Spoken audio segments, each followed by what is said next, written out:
before about how Messi was this kid who was not worldly wise. He wasn't intimidated, but he was lonely. He's talked about sitting in his flat here crying because his family were back in Rosario or Buenos Aires, and then he felt lonely and sad, and he knew he was in the right place, but he was a kid, he was unhappy. And the guys who rescued him, the guys who looked after him, the guys who said, no, come and sit, you sit at the Brazilian table. And maybe not everybody knows that the Brazilian-Argentinian thing is a little bit like France-England or England-Scotland or Germany. Why is it everybody doesn't like England? There's a little bit of niggle is all I'm saying. I'm joking about that. And the niggle was put aside. And the Brazilians, Deco, Silvinho, to a lesser extent Edmilson, but definitely Ronaldinho said, come on, wee man, you sit at our table. We see you've got genius. We know you're one of us. You're a brilliant player.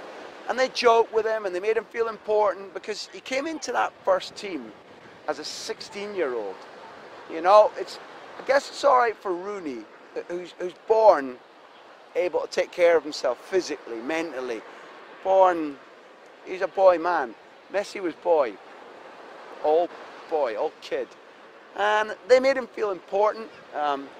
They made him understand that his talent was going to help him supersede the homesickness, that it had been worth the growth hormones and the pain that he had, where as a 9-year-old kid at home, he would insist on injecting himself with these growth hormones that cost about $1,000 a month, and they couldn't afford. The neighbours would say, his friends would say, his parents would say, we'll help you, we'll do it. No, I'll do it. And I don't know, what Ronaldinho saw, maybe I'm being unfair to Ronaldinho, because Ronaldinho, I interviewed him 2 or 3 times, and we had 2 or 3 moments away from the cameras, just in quiet. He's a genuinely, really genuinely a lovely guy, nice guy, funny guy, interested in the world, interested in chatting about his kid, interested in music, dancing, and he just looked after Messi like a big brother. And that Ronaldinho's legacy is maybe not deliberately trashed, but it's been tossed away too quickly. And if he hadn't looked after Messi like that, we wouldn't have the little genius right now.